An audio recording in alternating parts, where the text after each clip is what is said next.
Hello, everyone.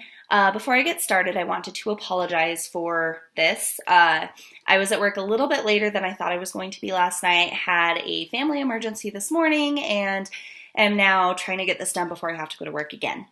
But normally, that's how I would look during an interview.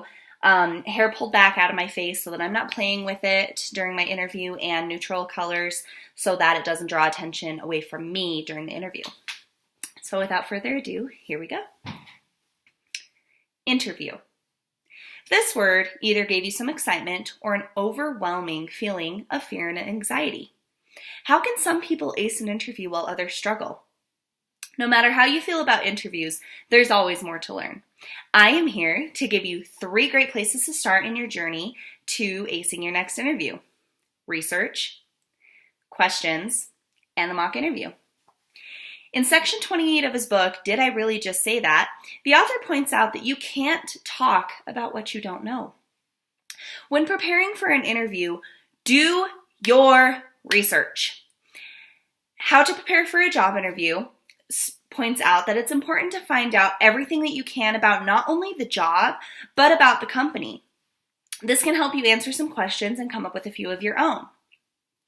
Now that we know about the company and the job, it's time to practice answering questions. Interview questions and having you answer them out loud can help you hear your answers and make adjustments as needed. When I was preparing for competition, I would be practicing interview questions daily in my car, driving to and from work, or when I had some free time during the day.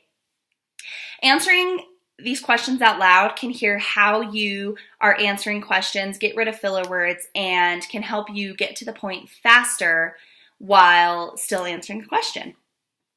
In the book, Did I Really Just Say That?, which is dedicated to mock interviews, in section 28, he has so many different tips and tricks and everything in the mock interview section.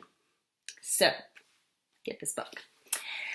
Now, it isn't enough just to ask yourself questions. You now need to start practicing in front of other people. When I was competing, I was doing mock interviews once a week.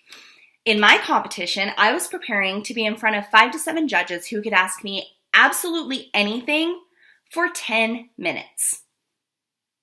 Lucky for you, most job interviews are not going to be quite as grueling. You'll be in front of an average of 1 to 3 people who will be asking you questions about the job, the company, and yourself. This is a lot easier to prepare for. Section 29 of the Did I Really Just Say That book has an entire section dedicated to mock interviews. One thing I really like that Charles says is, if the mock interview is challenging, the pageant interview is going to be easy. He does specifically say pageant interview, but this holds true to the regular interview or job interview as well.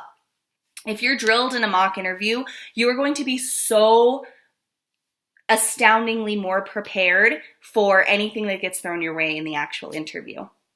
The last tip is to video yourself. Look at your hand gestures, your nonverbals, the way that you're answering questions, and fix those things during the next time. Interviews can be scary. However, by researching, using your practice questions, and participating in mock interviews, you can develop the skills needed to interview well. It will take time and effort, but it will pay off, and you will be ready to ace your next interview. Thank you.